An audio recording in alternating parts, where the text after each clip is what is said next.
Did it ever feel like the threads of your attention are just pulled so taut in maybe 100 different directions? That kind of sense of being a little adrift, maybe.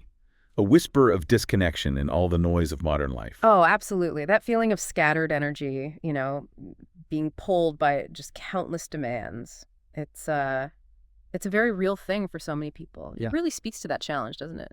Finding stillness when everything moves so fast. It does. Well, today, we're going to explore maybe a path towards gathering those threads back together, finding a sort of gentle anchor within. Okay. And it comes to us from Japan, actually, through Beth Kempton's really thoughtful book, Kokoro. Kokoro. Yeah, even the sound of the word itself feels kind of grounding. It does, doesn't it? And the book, it offers such a serene journey into what it means. So for you listening, we'll be drawing out some of the key wisdom from Kokoro, thinking about how it can maybe guide us toward a deeper sense of calm, that inner peace, even when, the world feels pretty uncertain. Exactly. That's really our aim for this deep dive, to sort of illuminate these core ideas of Kokoro. Things like, cultivating inner peace, seeing the beauty in imperfection. That quiet strength. Yeah, discovering that quiet inner strength and really living from the heart. So let's start right there with the word itself. What is Kokoro? I mean, beyond just a simple translation. Right. Well, it often gets translated as heart or maybe mind, but Kokoro really holds a much richer, more integrated meaning. Okay. You could almost imagine it as the place where your heart, your thoughts, your spirit, your whole essence comes together. Chapter 2 in the book goes into this beautifully. It highlights how Kokoro really embodies both our emotional intelligence and also a deeper, more intuitive wisdom. So not just feeling, but knowing. Exactly. Think of it like an inner knowing, a sort of inner compass that can guide you, maybe with more sensitivity, through life. That makes sense. So it's the whole self guiding us, not just, intellect or emotion separately. And this idea, it's not exactly new, is it, this Kokoro concept? No, not at all. The book mentions its deep roots in ancient Japanese culture. It really stands for the spiritual core of a person. The core. Yeah, that kind of intangible quality that makes each of us who we are. Understanding Kokoro, it gives you a framework, really, for navigating life with more emotional awareness, more inner strength. That really resonates. Now, something I found particularly, comforting in the book is this embrace of imperfection. It seems linked somehow to Wabi Sabi. I know Beth Kempton wrote about that before. How do those connect? That's a great point. There's a really lovely harmony between Kokoro and Wabi Sabi. Like you said, her previous work focused on Wabi Sabi, which, at its core is about appreciating the beauty and things that are imperfect, impermanent, maybe incomplete. Finding beauty in the flaws. Exactly. And that perspective really clicks with the kind of acceptance that's inherent in Kokoro. Chapter 1 touches on this, subtly suggesting that feeling incomplete isn't some kind of failure, but just a natural part of life unfolding, part of learning, part of letting go. It feels like taking the pressure off, the need for everything to be absolutely perfect all the time. Precisely. And there's a quote in chapter 8 that I found really comforting along these lines. It says, "Life is a miracle, and in the grand scheme of things, most of the things that you will worry about do not matter at all." Wow. That's quite a perspective shift. Isn't it? It encourages us to just step back, get that wider view, and just allow ourselves to be imperfect without letting worry consume us. Embracing imperfection, in that wabi-sabi spirit, it really aligns with Kokoro's acceptance of life's natural flow. That is a liberating thought. Okay, so we have this interconnected heart-mind, this acceptance of imperfection. How does Kokoro then guide us towards finding, stillness? In the middle of all the busyness, it seems to really value that quiet strength. It absolutely does. Chapter 3 is even titled Stillness, where silence speaks. It really dives into the profound power of stillness.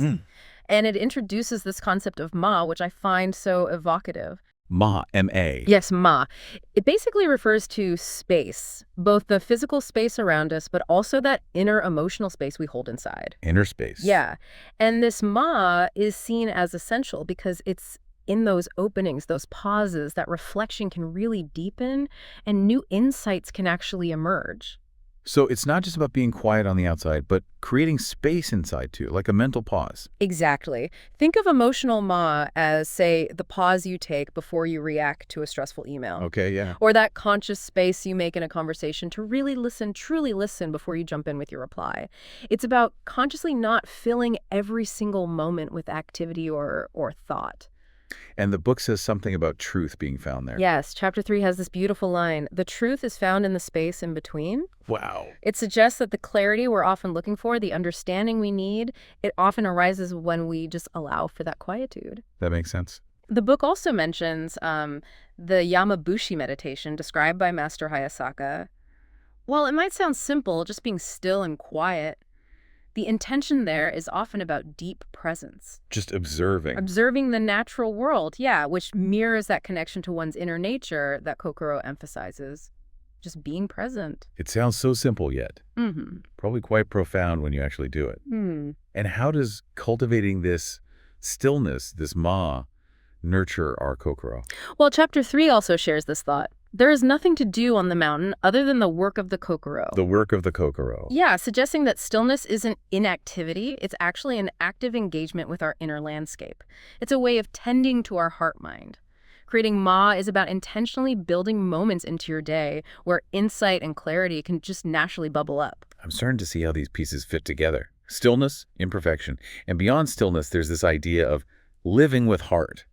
Heart mindfulness, what does that actually look like day to day? Chapter 2 really illuminates this. It defines heart mindfulness as fully inhabiting the present moment, really being here. Okay. And allowing our emotions to be felt without immediately jumping to judge them or, rationalize them away.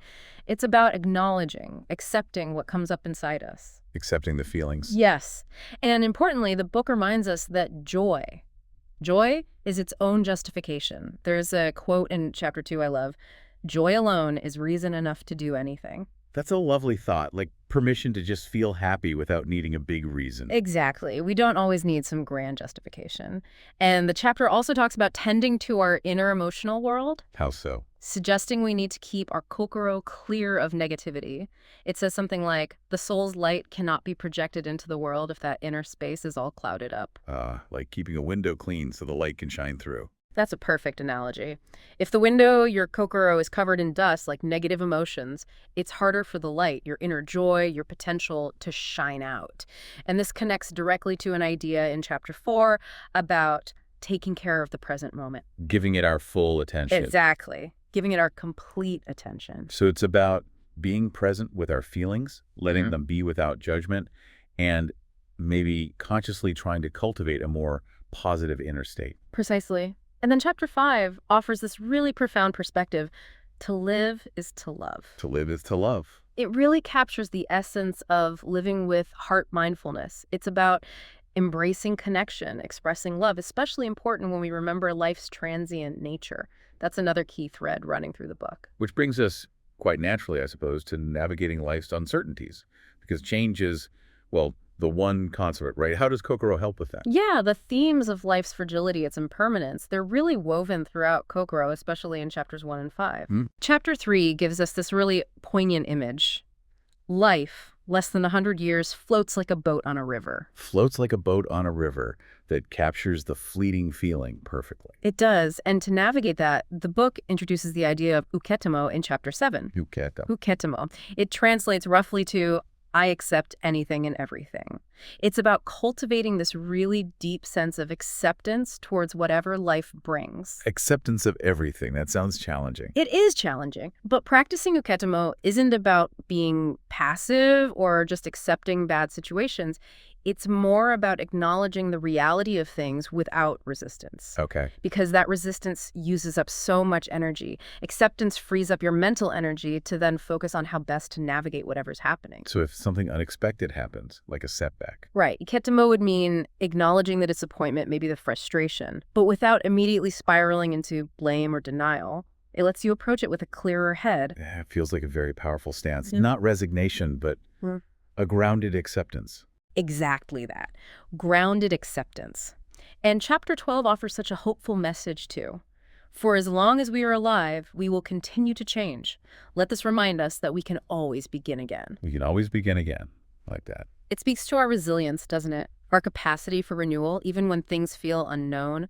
Ultimately, Kokoro really encourages us to be present in what chapter 4 calls the real stream of time. Not trying to escape it or rush ahead. Exactly. Not escaping life, but being fully in it. So it really comes down to surrendering to the flow, accepting the ups and downs, the changes, and trusting that inner heart mind, our Kokoro, as our guide through it all. Precisely. Recognizing that deep connection between heart and mind, finding the beauty in those imperfect moments, discovering strength and stillness, and just living each day with heartfelt presence. This has felt like a truly realigning deep dive, really centering.